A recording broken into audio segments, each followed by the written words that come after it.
Darkness fell over London, and with it came a dread that no amount of preparation could fully quiet. People across southern England had learned to live with fear during the war years, but this was something different. This wasn't the distant rumble of bomber formations or the wail of air raid sirens that at least gave you warning and sent you running to shelter. This was personal, intimate terror delivered by a machine that announced its presence with a sound unlike anything the world had heard before. Imagine lying in your bed, exhausted from another long day of wartime rationing and worry, trying to steal a few hours of rest. The night is never truly silent in those summer months of 1944.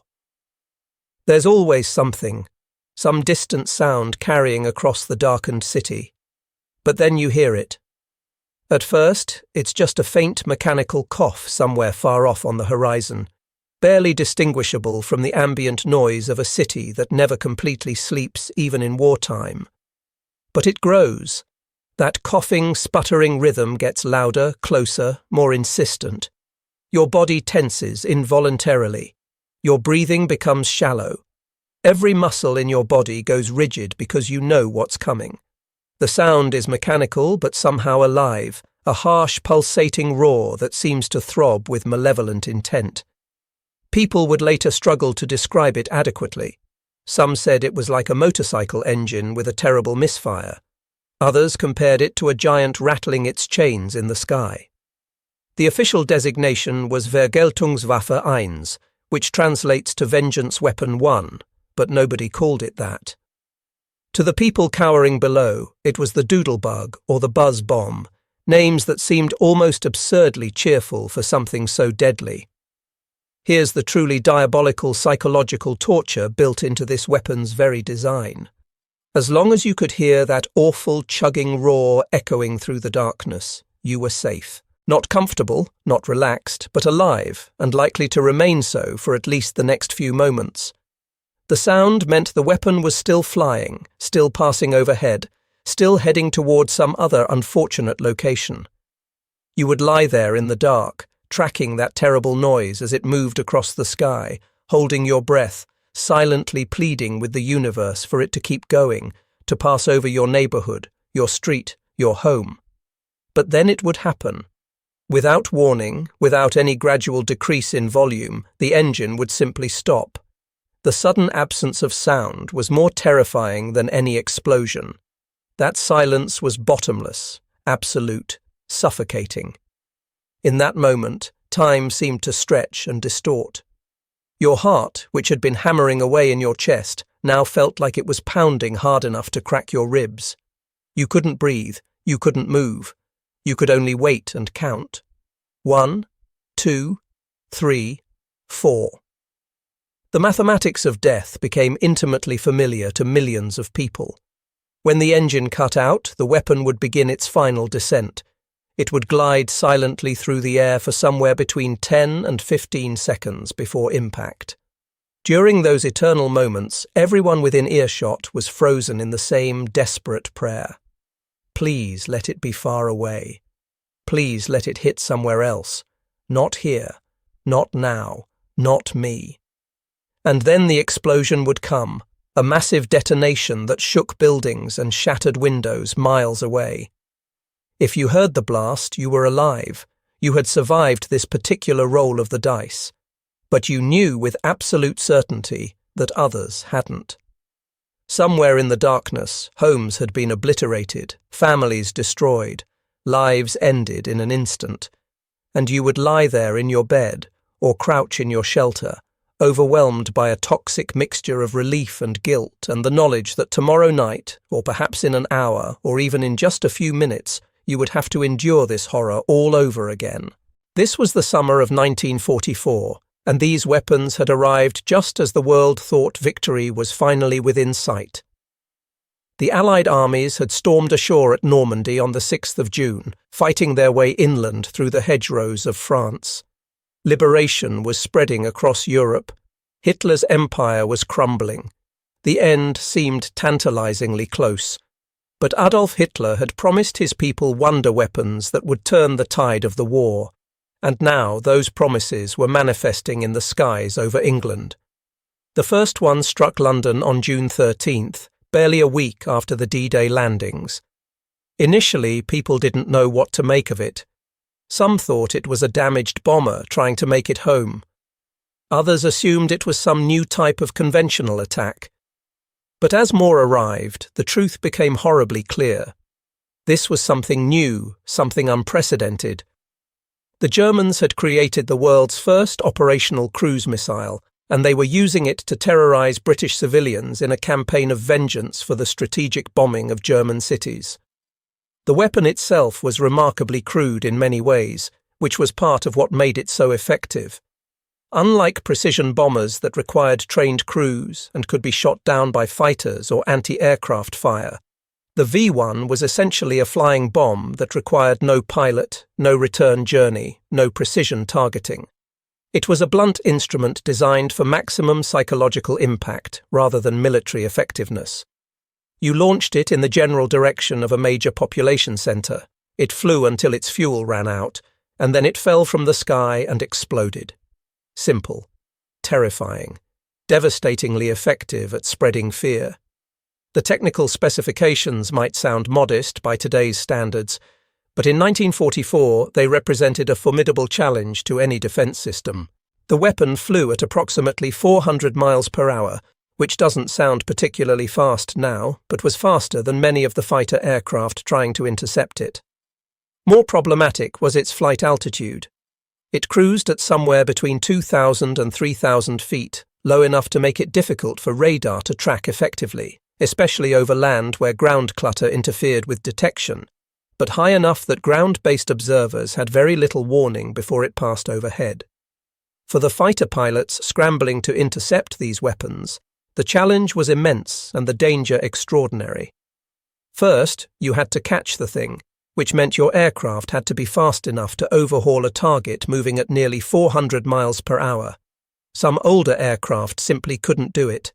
The pilots of those planes could only watch in frustration as the buzz bombs droned past them, headed toward London. Even if you were flying something fast enough to catch up, like a Spitfire Mark 14 or a Hawker Tempest, the problem of what to do next remained unsolved. The obvious answer would be to shoot it down with your guns, and many pilots tried exactly that. But the V-1 carried nearly a ton of high explosives in its warhead. When you opened fire with your cannons, you risked detonating that massive bomb while you were still dangerously close to it. More than a few brave pilots scored successful hits only to be caught in the resulting explosion, their aircraft torn apart by the very blast they had created. It was a deadly gamble every single time. Some pilots developed alternative techniques that required extraordinary skill and nerves of steel. The most famous was called wing tipping, though the name makes it sound simpler than it actually was. The pilot would pull alongside the V-1, flying in tight formation with this unmanned bomb as both aircraft hurtled through the sky at hundreds of miles per hour. Then, with incredible precision, the pilot would ease his wingtip underneath the V-1's wing and give it a gentle upward nudge.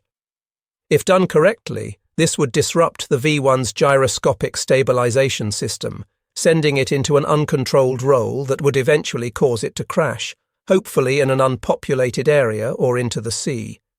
If done incorrectly, both aircraft could be destroyed. It was aviation at its most desperately dangerous, and it spoke to the courage and skill of the men flying these missions that they pulled it off as often as they did. But the fighters could only do so much. They couldn't be everywhere at once. Weather conditions sometimes grounded them. At night, interception became exponentially more difficult. The bulk of the defence against the V-1 onslaught fell to the anti-aircraft gun crews stationed around London and along the southern coast of England. These gunners faced a mathematical nightmare that would have seemed impossible to solve. Consider the challenge from their perspective. You're standing next to a large anti-aircraft gun, probably an older model design that was never intended to deal with targets moving this fast and this low. Your job is to hit a target that's roughly 25 feet long, travelling at 400 miles per hour, flying at an altitude of about half a mile. You can't aim directly at the target because by the time your shell reaches the point where you're aiming, the V-1 will be long gone. Instead, you have to predict where the target will be several seconds in the future, based on its current speed and trajectory, while accounting for wind, air pressure, the temperature affecting your powder charge, and dozens of other variables. But it gets worse. Your shells don't explode on contact. They're equipped with time fuses that you or your crew must manually set before loading each shell. You have to calculate not only where the target will be, but exactly how many seconds it will take for your shell to reach that precise point in the sky. Set the fuse for too short a time and your shell explodes before reaching the target altitude. Set it for too long, and it explodes after the target has already passed. The margin for error is measured in fractions of a second. Now imagine you're trying to do all of these calculations in your head, or with crude mechanical calculating devices, while the target is screaming toward you at hundreds of miles per hour, while other guns are firing all around you, creating smoke and noise and confusion, while you're exhausted from hours or days of continuous bombardment, and while you're acutely aware that if you and your fellow gunners fail, that weapon is going to fall on London and kill civilians. The stress must have been absolutely crushing. The early statistics were brutal and demoralizing. During the first weeks of the V-1 campaign, British Anti-Aircraft Command calculated that it took an average of 2,500 heavy anti-aircraft shells to destroy a single flying bomb. Think about that for a moment. 2,500 shells. Each one had to be manufactured, transported, stored, loaded, aimed, and fired. Each one represented industrial capacity, raw materials, and human labour. And you needed 2,500 of them, on average, to stop one V-1. The numbers were even more depressing when you looked at the overall interception rate. During those first terrible months of summer 1944, British defences were only managing to destroy about 17% of incoming V-1s. For every 6 buzz bombs that crossed the English Channel heading toward London, 5 were getting through. The mathematics of attrition were firmly on Germany's side. The human cost was staggering. Throughout the V-1 campaign, the Germans launched approximately 9,500 of these weapons toward England. The ones that penetrated the defences killed more than 6,000 people and wounded nearly 18,000 more. Tens of thousands of homes were destroyed or damaged so severely they were uninhabitable. Entire neighbourhoods were reduced to rubble. And this was happening at a time when everyone had believed the worst was over, when Allied armies were advancing through France, when victory seemed within reach. For the German High Command, the numbers looked extremely encouraging. Their calculations, done by some of the finest military engineers and scientists in the world, suggested that effective defence against the V-1 by conventional anti-aircraft fire was essentially impossible. The weapons were simply too small, too fast, and too low-flying for the technology of the time to counter them reliably. They believed they had created something truly unstoppable, a terror weapon that would break British morale and perhaps even force a negotiated peace before Allied armies could reach German soil. They were making one catastrophic assumption. They assumed that Allied defences would remain static, that the British and Americans would continue fighting with the same weapons and the same tactics. They assumed their enemies had no tricks up their sleeves, no secret weapons of their own, no revolutionary technology that could change the equation. In this assumption, they were profoundly, devastatingly wrong. While Londoners endured nightly terror and gunners struggled against impossible odds, something remarkable was happening thousands of miles away across the Atlantic Ocean. In laboratories and workshops scattered across the United States, scientists and engineers were perfecting a technology that would fundamentally transform warfare. This wasn't about building a bigger gun or developing a faster airplane. This was about making every single artillery shell intelligent in a way that had never been possible before. The device they were creating was small enough to fit in the palm of your hand, yet it represented such a revolutionary leap forward that it would later be compared in importance to radar and even to the atomic bomb itself. The military gave it a deliberately mundane name designed to deflect enemy attention. They called it the Variable Time Fuse, abbreviated as VT. But its real function was far more extraordinary. It was a proximity fuse, a device that could detect when it was near a target and automatically detonate itself at the optimal moment for maximum effect. The core concept sounds simple enough when you state it plainly. Instead of requiring a gunner to manually set a time fuse and hope it explodes at exactly the right moment, what if the shell itself could sense when it was close to an enemy aircraft and detonate automatically? No more guesswork, no more hoping you've done the calculations correctly. The shell would make its own decision about when to explode, and it would make that decision based on actual proximity to the target rather than estimated time of flight. Simple in concept, yes, but the engineering challenges were absolutely staggering. To make this work, you had to pack a miniature radio transmitter and receiver into the nose of an artillery shell. This package had to be small, perhaps the size of a coffee mug or slightly larger. It had to be cheap enough to mass produce because you'd need millions of them. And then, most impossibly of all, this delicate radio equipment had to survive one of the most violent events imaginable. When an artillery shell is fired from a large anti-aircraft gun, it experiences forces that are almost incomprehensible.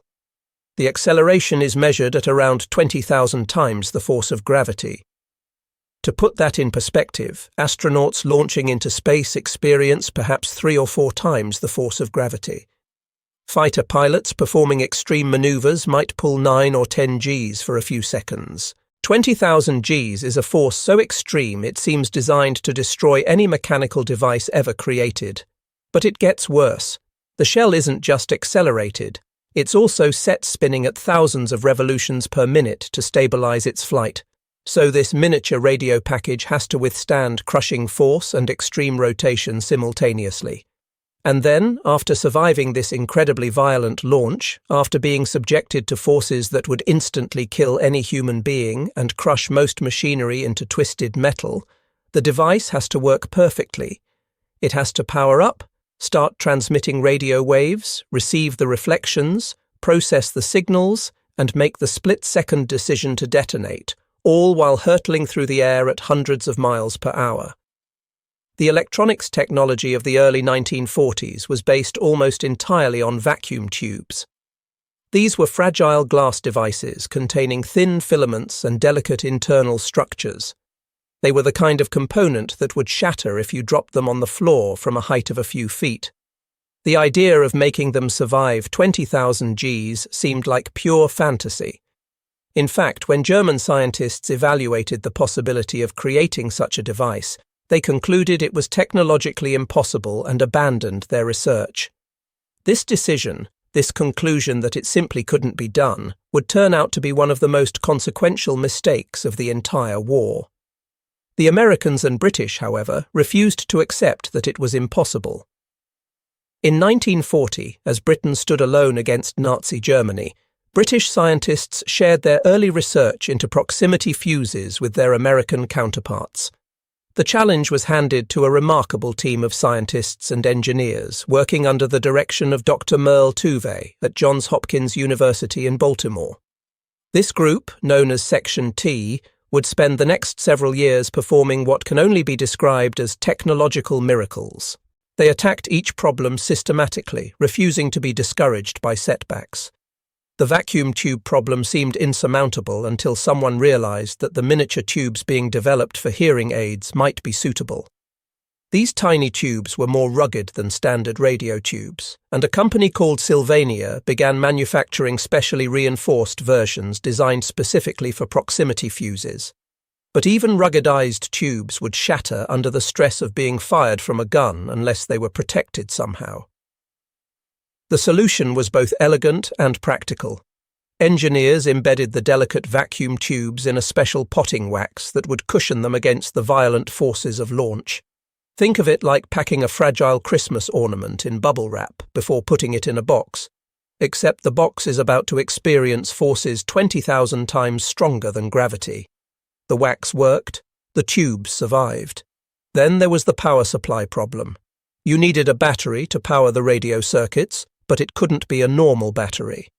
A conventional battery installed in the fuse might explode during launch, or might activate prematurely, or might leak during storage. What they needed was a battery that was completely inert, completely safe, right up until the moment the shell was fired, and then would activate instantly and provide power throughout the brief but critical flight.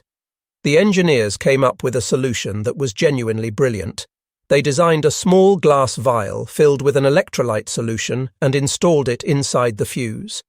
During storage and handling, this vial was intact and the battery was inactive.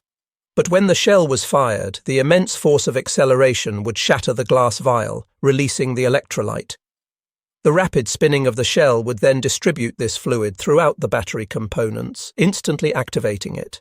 From inert storage device to functioning power source in a fraction of a second, triggered automatically by the very act of firing the shell. With power solved and the vacuum tubes protected, the basic radio circuit could function. The principle of operation was based on something called the Doppler effect, which you've probably experienced even if you don't know the technical term for it.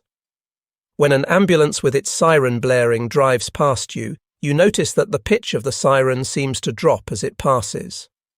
That's the Doppler effect. The frequency of sound waves changes based on relative motion between the source and the listener. The same effect works with radio waves. The fuse would continuously transmit a radio signal ahead of the shell as it flew through the air. When this signal bounced off a metal object, like an aircraft or a V-1 flying bomb, it would reflect back toward the shell. As the shell got closer to the target, the frequency of the reflected signal would shift in a measurable way. Electronic circuits inside the fuse could detect this frequency shift and, more importantly, could measure the strength of the reflected signal. When the shell came within approximately 70 feet of a metal target, the reflected signal would reach a predetermined strength. At that moment, a circuit would close and the shell would detonate. No direct hit required. A near miss, something that would have been a complete waste with a conventional fuse, was now a kill. The destructive radius of the explosion, combined with the fact that the shell was detonating at the optimal distance from the target, made every shot exponentially more effective. In August of 1942, the new fuse was ready for its first major test. The location was aboard a Navy ship, the USS Cleveland, steaming somewhere off the American coast. The targets were 3 radio-controlled drone aircraft. The test was scheduled to last 2 days because nobody really knew how well these experimental fuses would perform under actual combat conditions. Everyone involved was hopeful, but hope and certainty are very different things. The test was over in a matter of hours. The gunners aboard the Cleveland, firing shells equipped with the new proximity fuses, destroyed all 3 drone targets with just 4 bursts of fire. The Navy officers observing the test were stunned. This wasn't an incremental improvement over existing technology. This was a revolutionary leap forward. Within days, the Navy was placing massive production orders. What followed was an industrial mobilization that remains breathtaking even by today's standards. More than 112 different American companies were brought into the program. Giant corporations like RCA and Eastman Kodak worked alongside smaller specialized manufacturers. The program was shrouded in layers of secrecy. Workers often had no idea what they were making. Individual components were manufactured at different facilities and only assembled at secure locations. The code name and the deliberate blandness of the official designation, variable time fuse, helped mask the true nature of the weapon. The scale of production was staggering. By the end of the war, American factories had manufactured over 22 million of these devices.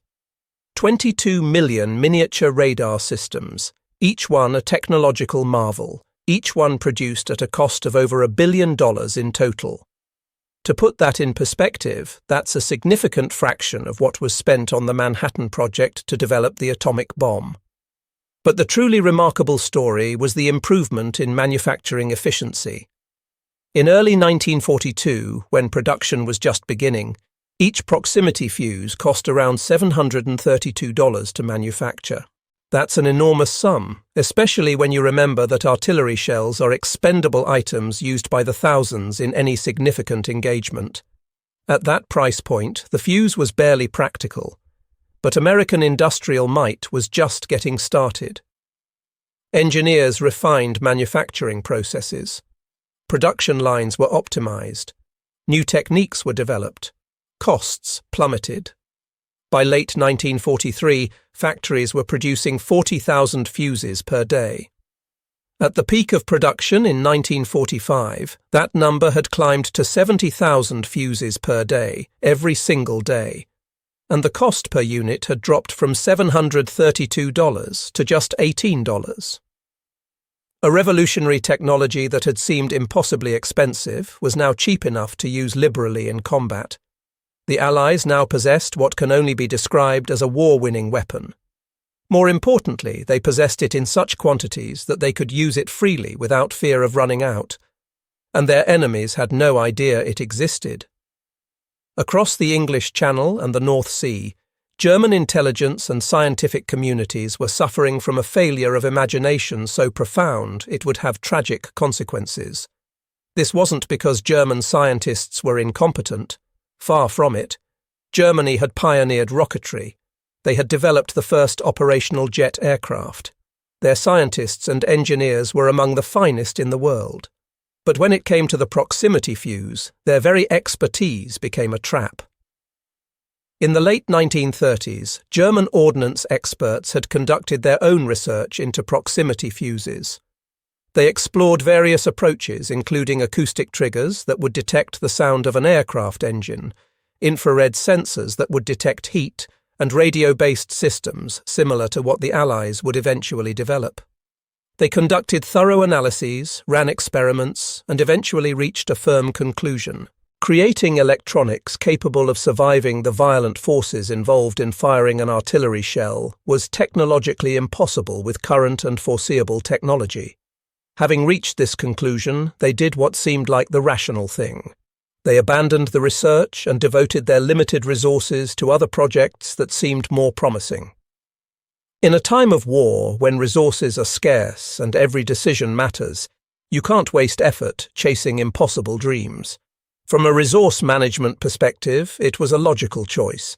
From a strategic perspective, it was a disaster. This decision created a blind spot in German military intelligence that would have devastating consequences. When you are absolutely certain something is impossible, you tend to dismiss evidence that it exists. The human mind seeks confirmation of what it already believes and tends to ignore or rationalize away contradicting information. German military intelligence fell into this trap completely. When the V-1 campaign began in June 1944, German confidence was extraordinarily high. Their calculations showed that the buzz bombs were essentially immune to effective anti-aircraft fire.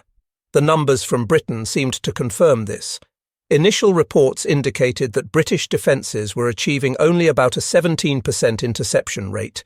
The V-1s were getting through. They were causing terror and destruction. The weapon appeared to be working exactly as designed. But then something strange started happening.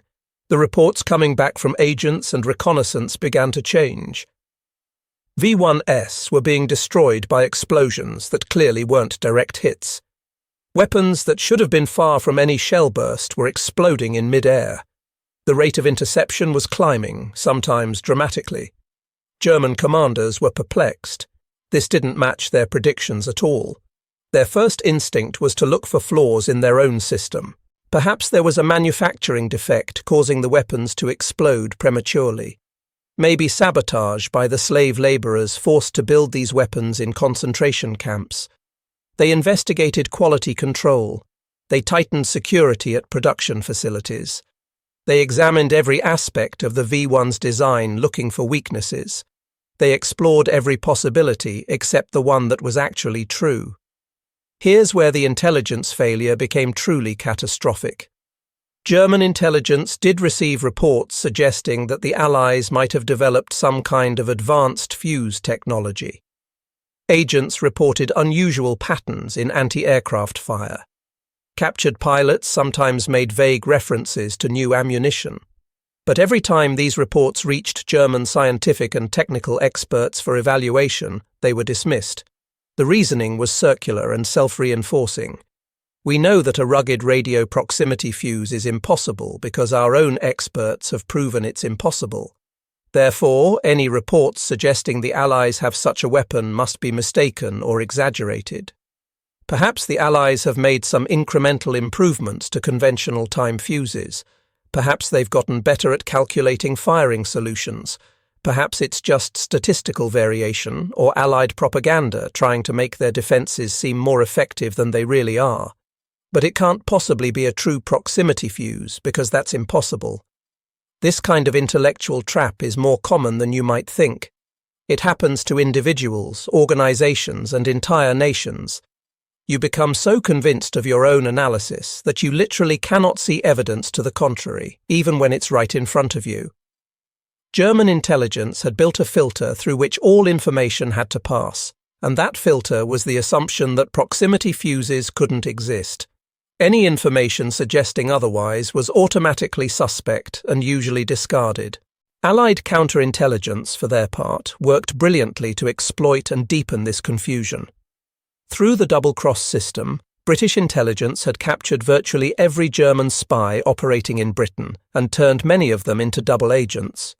These agents continued to send reports back to Germany, but the content of those reports was carefully controlled by British intelligence. When the V-1 campaign began, British intelligence started feeding false information through these turned agents. They reported that the V-1s were consistently overshooting their intended targets in London. According to these reports, the weapons were flying too far and falling in less populated areas beyond the city centre. From a German perspective, this made sense.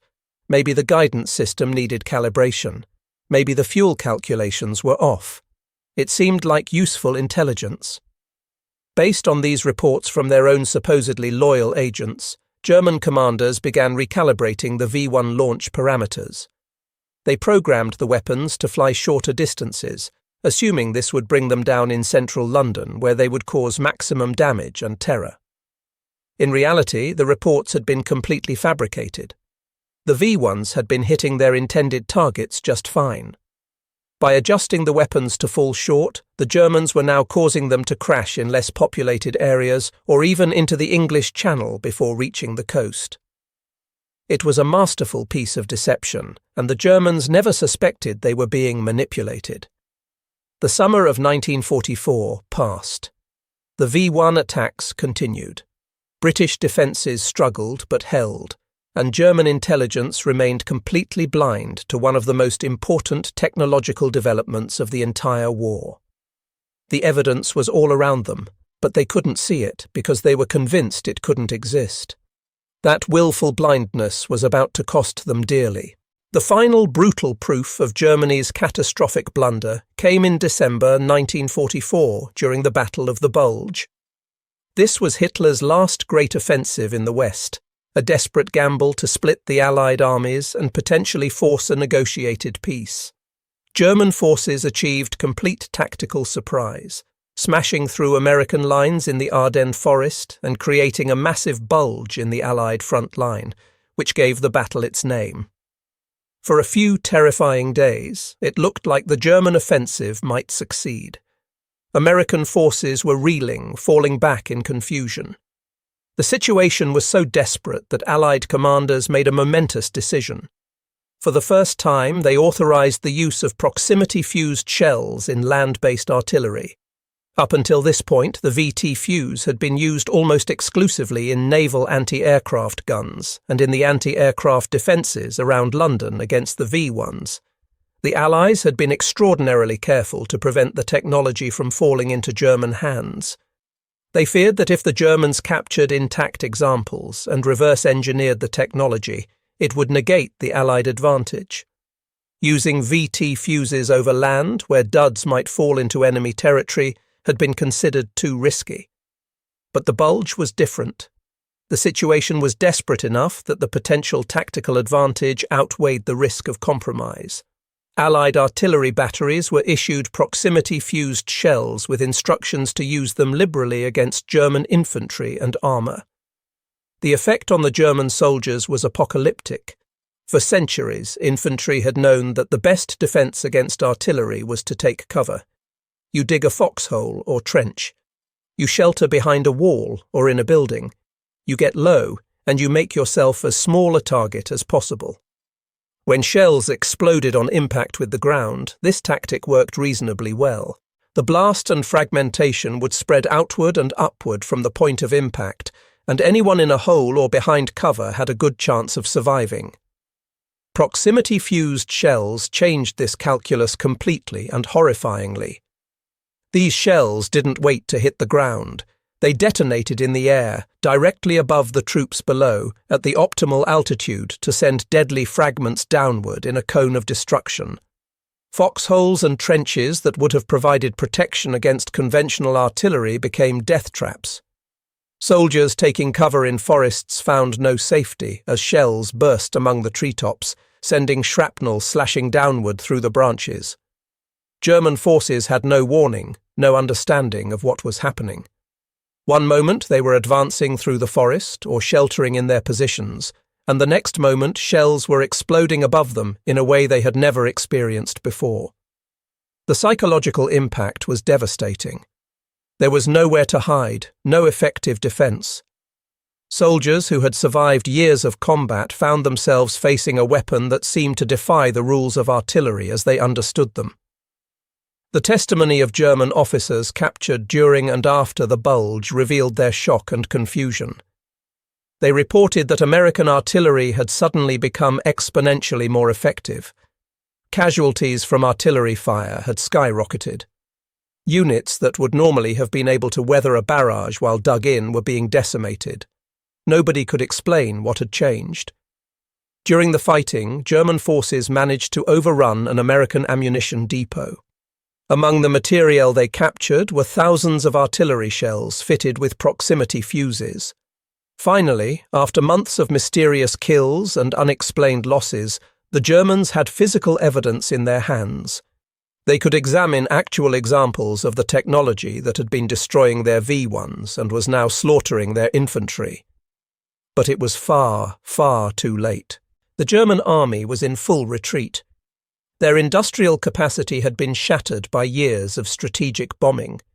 Even if their scientists could analyze the fuses and figure out how they worked, even if their engineers could design manufacturing processes, they no longer had the factories or the resources to produce these devices at the scale necessary to make a difference. The war was lost, and this belated discovery of Allied technological superiority simply hammered home how completely they had been outmaneuvered. After the war ended and Germany surrendered in May 1945, Allied intelligence officers conducted extensive interrogations of captured German military personnel. When they finally revealed the full story of the proximity fuse to their former enemies, the reaction was universal astonishment. Senior German officers and scientists simply could not believe what they were hearing. The Americans and British had not only solved a problem German experts had declared impossible, but they had solved it years earlier and had manufactured these impossible devices by the millions. Field Marshal Gerd von Rundstedt, who had commanded German forces during the Battle of the Bulge, would later state that American artillery with its terrifying air-bursting shells had been a decisive factor in breaking his offensive. He called it devastating, a word of particular weight coming from a professional soldier of his experience and rank. It was an admission that went beyond simple military defeat.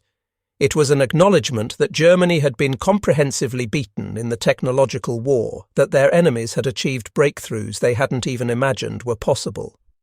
But let's return to the summer of 1944, to the skies over southern England, where this revolutionary technology was about to turn the Battle of Britain's second chapter into a comprehensive Allied victory.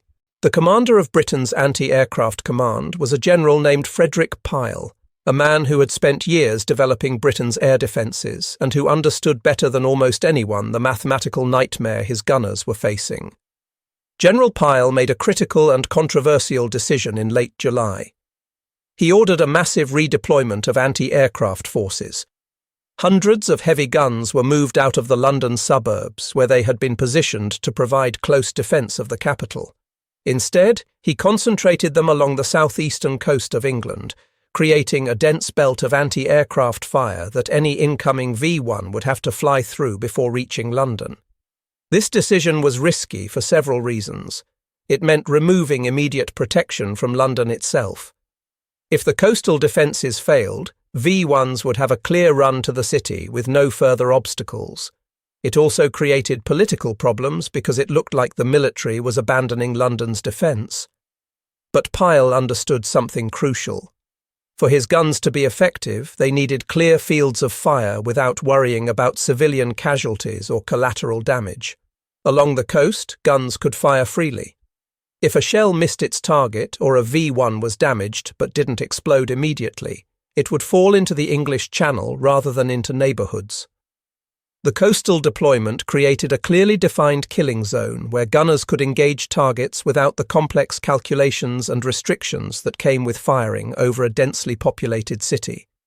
This redeployment coincided almost perfectly with the arrival of 2 additional pieces of revolutionary American technology that would work in perfect synchronization with the proximity fuse to create the most effective anti-aircraft system the world had ever seen. The first was called the SCR-584 radar. This wasn't like the early warning radars that could detect incoming aircraft but provided only rough position information. The SCR-584 was a precision tracking radar that could lock onto a target and follow it automatically with incredible accuracy. It could track a V-1's position, altitude and speed in real time, updating its information multiple times per second. The second piece of the puzzle was called the M-9 gun director. This was, for its time, an extraordinarily sophisticated analog computer developed by Bell Laboratories. The M-9 could take the stream of information coming from the SCR-584 radar and use it to perform all of the complex calculations required to aim an anti-aircraft gun. It would calculate the target's trajectory, predict its future position, account for the shell's time of flight, and automatically adjust the gun's aim to track the target. The gun crews simply had to keep loading shells. The radar found the target, the computer did the math, and the gun was automatically aimed. It was a system that removed almost all of the human error and guesswork from anti-aircraft fire. But here's the crucial point. Even with radar tracking and automatic aiming, the system was still firing shells with conventional time fuses. A human operator still had to estimate how long the shell would take to reach the calculated intercept point and set the time fuse accordingly. It was better than manual aiming, vastly better, but it still relied on predictions and estimates. Shells still exploded at the wrong time, either before or after the target passed through that point in the sky. The intercept rate improved, but it was far from perfect. The proximity fuse was the final piece of the puzzle that transformed a good system into an absolutely devastating one. When you combined automatic radar tracking, computer-controlled aiming, and proximity-fused shells that detonated themselves at the optimal moment, you created something unprecedented. The system removed human error from virtually every stage of the engagement. The radar found and tracked the target automatically. The computer calculated the firing solution automatically. And now the shell itself decided when to detonate automatically. In mid-July 1944, General Pyle finally received clearance to use the top-secret American proximity-fused shells against the V-1 threat. The results were immediate, dramatic, and conclusive. What the British gunners called the Great Bug Shoot was on. The statistics tell a story of a battle that was completely transformed in a matter of weeks. In June, before the proximity fuses arrived, the coastal and inland anti-aircraft gun batteries were accounting for only about 17% of V-1s destroyed. The majority of kills were being made by fighter aircraft, despite the danger and difficulty of those engagements. But by the end of August, with the full system of radar, directors and proximity fuses deployed and operational, that 17% kill rate had become 79%. Let me repeat that because it's such an extraordinary reversal. The anti-aircraft guns went from destroying less than 1 in 5 V-1s to destroying nearly 4 out of every 5. It was a transformation so complete that it bordered on the miraculous, except it wasn't a miracle. It was technology, deployed at scale by people who understood exactly what they were doing. The number of shells required to destroy each V-1 plummeted from around 2,500 at the campaign's start to approximately 100. Think about the resource savings that represents. Instead of wasting thousands of shells on near misses and bad timing, gunners could destroy targets efficiently. Artillery ammunition that had been in desperately short supply could now be used judiciously. Every shell counted. There are individual days during this period that illustrate the transformation with startling clarity. On August 28, 1944, the Germans launched a major attack. Multiple V-1s were sent toward London in a concentrated bombardment. Of those weapons, an incredible 68 were blown out of the sky by the coastal anti-aircraft batteries alone. Fighter aircraft accounted for another 14 kills. Only 4 V-1s penetrated all the way to London. 4 out of dozens launched. An interception rate that had once hovered below 20% had, on this particular day, climbed to over 82%. For the people of London, the change was immediate and profound. The constant fear that had gripped the city for months began to lift. Instead of lying awake at night waiting for that terrible engine sound, people could see distant fireballs blooming over the English Channel as the V-1s were destroyed before they could threaten the city. The psychological burden eased. Children could sleep without nightmares. Parents could send their kids to school without quite so much dread. It wasn't that the war was over or that danger had passed completely, but the overwhelming terror of the buzz bombs had been broken. For German commanders watching this disaster unfold from the other side of the Channel, the numbers were simply incomprehensible. Their wonder weapon, which had seemed unstoppable just weeks earlier, was being systematically annihilated, and they had no explanation for how it was happening. Reports kept coming in of V-1s exploding in mid-air without any apparent direct hit. The interception rate continued to climb. Resources were being wasted launching weapons that would never reach their targets. They checked and rechecked their calculations. They investigated sabotage. They modified launch procedures. They experimented with different flight paths and altitudes. Nothing worked. The slaughter continued. Their terror weapon had become almost useless, destroyed by a defense system they couldn't understand and therefore couldn't counter. As Allied forces advanced through France following the D-Day landings, they began overrunning the V-1 launch sites along the coast. The Germans were forced to relocate their launchers further back to sites in Holland. They retargeted the remaining V-1s against the Belgian port of Antwerp, which the Allies desperately needed to supply their advancing armies. Surely, the Germans reasoned, they would have better luck against a different target. They didn't. The same deadly combination of radar, directors, and proximity fuses was deployed to defend Antwerp. The results were similarly catastrophic for the Germans. V-1s fell from the sky in droves. The port remained operational. Allied supply lines held. The V-1 campaign, which had begun with such promise and had caused such terror, had been comprehensively defeated by a technology the Germans didn't even believe could exist. It was only after Germany's unconditional surrender in May 1945 that the full story emerged. During the extensive debriefings and interrogations that followed the war, Allied officers finally revealed the secrets of the proximity fuse to their former enemies. The reaction was universal shock and a kind of horrified admiration. German scientists and military officers realized they had been fighting against a technology that represented a genuine revolution in warfare. They learned that the fuse had been in use since 1942 in naval anti-aircraft guns. They discovered that American factories had produced these devices in quantities beyond anything they had imagined, over 22 million of them by the war's end. They were told about the Battle of the Bulge and how proximity-fused artillery had devastated German infantry.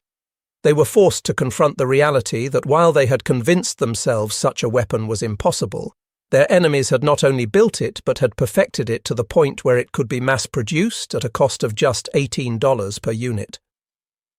The legacy of the proximity fuse extends far beyond the V-1 campaign or even World War II. Its combat debut in the Pacific Theater with the US Navy demonstrated it was several times more effective against aircraft than conventional time-fused shells. Japanese aircraft, already facing increasingly effective American fighters and superior numbers, now encountered anti-aircraft fire that was devastatingly lethal. The kill rate for shipboard anti-aircraft guns improved dramatically, helping to protect the carrier task forces that would ultimately bring the war to Japan's doorstep. General George S. Patton, never one to give praise lightly, wrote enthusiastically about the proximity fuse's effectiveness as an anti-personnel weapon. He considered it one of the most important technological developments to aid his armies as they raced across France and into Germany. The ability to deliver devastating airburst fire on enemy positions without requiring skilled gunnery or complex calculations meant that even hastily trained artillery crews could be extraordinarily effective. In the decades following the war, the proximity fuse became the foundation for virtually all modern guided missile technology. Every surface-to-air missile system that uses radar to detect and destroy targets owes a direct debt to the work done by Merle Tuve's team at Johns Hopkins. The basic principle of proximity detection, refined and improved with transistors, and then with integrated circuits, and then with modern digital processors, remains at the heart of military technology today. The technology even found its way into civilian applications in ways the original designers never imagined.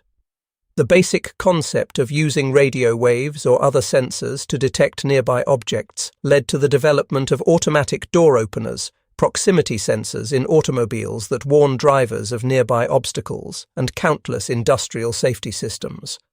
A weapon designed to destroy enemy aircraft evolved into technology that makes modern life safer and more convenient. But perhaps the most important legacy of the proximity fuse is the lesson it teaches about the nature of modern warfare and the critical importance of technological innovation combined with industrial capacity. This wasn't a story of one brilliant inventor having a eureka moment and single-handedly changing the course of the war. It was a story of systematic scientific research, of teams of engineers solving problems one at a time, of industrial mobilization on a massive scale, and of military forces learning to use new technology effectively. The Germans had excellent scientists, perhaps the best in the world in certain fields.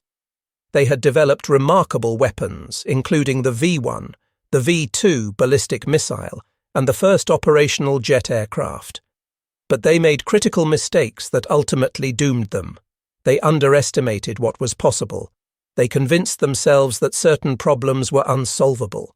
And perhaps most importantly, they failed to match Allied industrial capacity. Even if German scientists had somehow developed proximity fuses, they lacked the industrial might to produce them in the quantities necessary to make a strategic difference. The V-1 flying bomb campaign represents a fascinating chapter in military history precisely because it illustrates how quickly advantage can shift when one side deploys revolutionary technology at scale. In June 1944, the V-1 appeared to be an unstoppable terror weapon that would rain destruction on Allied cities for months or years. By September, barely 3 months later, it had been rendered almost obsolete by a defense system its creators didn't believe could exist. The campaign also demonstrates the critical importance of intelligence and counterintelligence in modern warfare. The physical battles fought by gunners and pilots were important, but equally critical was the intelligence war being waged in secret. British deception operations caused the Germans to miscalibrate their weapons. Allied security prevented the Germans from discovering the proximity fuse until far too late to make any difference. Information, or the lack of it, shaped the battlefield as surely as guns and explosives. There's a final point worth considering about technological arrogance and the danger of assuming you know what your enemies are capable of achieving. The German scientific establishment made a critical error when they concluded that proximity fuses were impossible. They took a hard problem, failed to solve it with the resources and time they allocated, and then assumed that because they couldn't solve it, it couldn't be solved by anyone. This is a trap that nations, organizations, and individuals fall into repeatedly throughout history. If you assume your enemies are stupid or backwards or technically incompetent, you will almost certainly underestimate them. If you assume that your own failure to solve a problem means the problem is unsolvable, you stop looking for solutions and you stop watching for signs that your enemies have found what you couldn't. The Germans were so certain of their conclusion that proximity fuses were impossible that they literally could not see the evidence accumulating that Allied forces were using exactly such a weapon.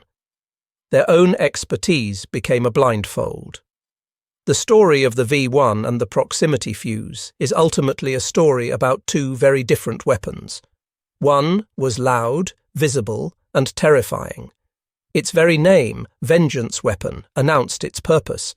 It was designed to be seen and heard, to spread fear, to make civilian populations demand their governments surrender. The other weapon was silent, invisible, and unknown. It went about its deadly work without fanfare. Most of the people it saved never knew it existed. In the end, the weapon that worked in silence proved far more powerful than the one that arrived with a roar. The doodlebug, despite its terrifying presence, was ultimately defeated.